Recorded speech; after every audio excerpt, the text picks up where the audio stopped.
Sunil Sharma with me in the studio, and last but not least we're joined by former Labour MP Stephen Pound.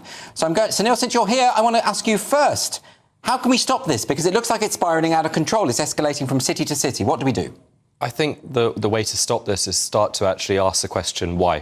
Why are these riots happening? We should obviously condemn them. We should condemn people attacking police officers, setting things on fire.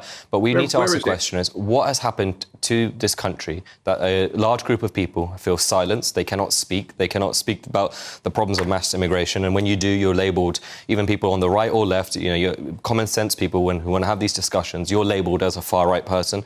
Now we're actually seeing the real far-right in this country rising. And the reason for that is they've been silenced for a long time. We ignore the fact that 80% of this country is actually white. We are constantly not prepared to ask deeper level questions. When BLM riots happened in 2020, the media coverage, the social media coverage was all asking the question, why? Why do black people feel the way they feel in this country, in America? But no one seems to be prepared to ask these questions towards these group of people. Instead, they want to put them all in a box of crazy white EDL far-right people, rather than actually sitting there saying, what has happened to this country? Will Sir Keir Starmer actually wake up and actually do something to this? Or will we turn into France, where this is just going to keep on happening on a regular basis? So I think to stop these riots, we need to have a much more serious conversation about how to stop crime in this country, how to stop certain ethnic groups getting an advantage in terms of not being prosecuted by the police. We saw it in Rotherham with those young girls who are getting exploited.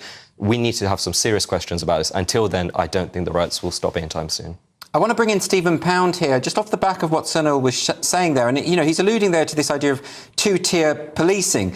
You know, we saw that Keir Starmer had a very robust statement about the far right when these riots kicked off. But with Hare Hills the other week, there was a cursory remark about it, really, not on the same level. Is it the case, do you think, that the police are being trained to prioritise what they call community cohesion over simply applying the law equally to everyone? Absolutely not. Look, Rotherham, Rochdale, those horrors, that was a long time ago. We've learned a hell of a lot since then. We've learned from MPs like Sarah Champion, the MP for Rotherham, who was actually reviled at the time for making the comments about the Asian grooming gangs. We've learned a lot. We learned that this two-tier policing that possibly may have existed for maybe good reasons is out the window now. Look, we can't, and with the best will in the world, we cannot sit down and indulge in a month's worth of navel glazing now while the streets are burning and while police officers, men and women, are being brutalised and beaten. We simply do not have the time nor the luxury to actually sit down and start going to some great long analysis about where we are as a nation. Right now, we have to bang these people up, do it sharpish, and above all, we have to enforce the law. You cannot wander around the streets of our country masked, causing mayhem, and expect to get away with it. So if Keir Starmer is robust, I have to say I'm robust on steroids when it comes to this. OK, Stephen Pound, so I mean, obviously everyone agrees that anyone committing acts of or criminal acts should be prosecuted. That's sort of a given. But do you take the point that once these people are dealt with robustly, there is a conversation that must be had about at least the perception that there is two-tiered policing going on? Do you think there's any merit in that, Stephen? Look, that conversation takes place all the time. I mean, I spent a great deal of time in Northern Ireland, and very often, I used to have to interview people, who'd been rioting. And when I used to try to drill down, say, what exactly has brought you here? Is it economic reasons? And a number of people said, look, it's exciting.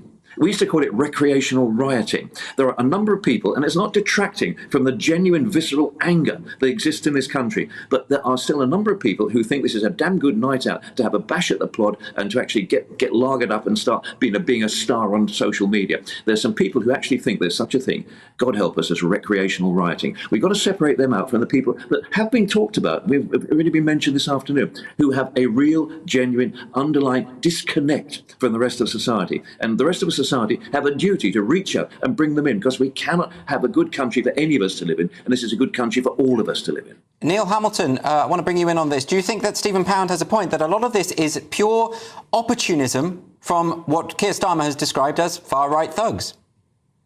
Well, I think he's deluding himself, sadly. This was entirely predictable and indeed predicted as far back as 1968, when Enoch Powell made his famous so-called Rivers of Blood speech. If you conduct a kind of laboratory experiment with the British people by imposing mass immigration upon them, for which nobody explicitly voted. This is ultimately going to happen at some stage. We have had a massive change in the structure of the population of the United Kingdom in the last 30 years.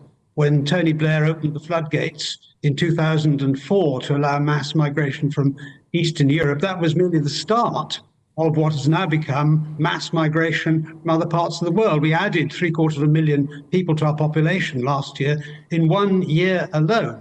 So the social and racial and other ethnic composition of our population has completely changed in a very, very short time. That inevitably is going to destabilize the country. You can deal with the violent disorder with effective policing, of course, and no doubt that will be dealt with. But that isn't a stop from the process. And we've seen this, of course, throughout the whole of Western Europe.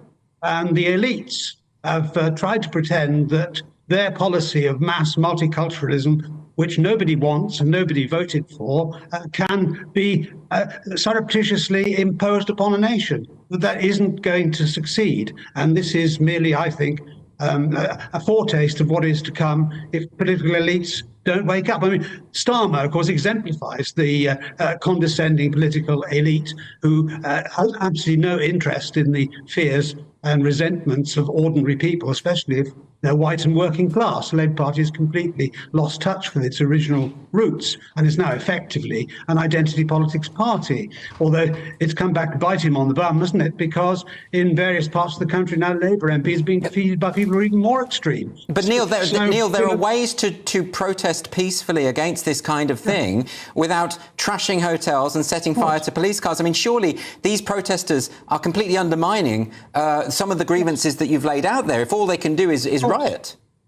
Of course, I'm condoning rioting. Of course, violent disorder must be suppressed, and it will be suppressed. That's the least of the problems in a way. That's the simplest problem to solve. Is really what I mean.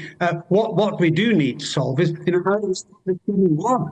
Okay, very quickly, Neil, I just want to finally bring in Sunil on this. Do you have any reactions to anything you've heard there from either Stephen or Neil? Yeah, I think Stephen needs to maybe wake up to the reality of what's going on in this country. Two-tier policing exists. We're seeing it and not just two-tier policing, we're seeing it with authorities, we're seeing it at government level. People are not prepared to talk about the issues of mass immigration. Neil correctly pointed out the changes before Tony Blair. We were around 10 to 20,000 people coming into this country. We're now talking hundreds of thousands. It's unsustainable. It's not going to work. If you keep silencing people like that, this is the outcome. These riots are just the beginning. We should obviously condemn them. We should condemn some of the violent stuff that they're doing. But at the end of the day, until we actually allow this conversation to happen, until we stop labelling logical, common sense, rational people who want to have these discussions, if we keep labeling them as far right, this is just going to carry on. So I think we need a much more open and honest conversation. Okay, well, I wish we had more time, but unfortunately we are out of time. Thank you ever so much to all my guests for joining me for this discussion.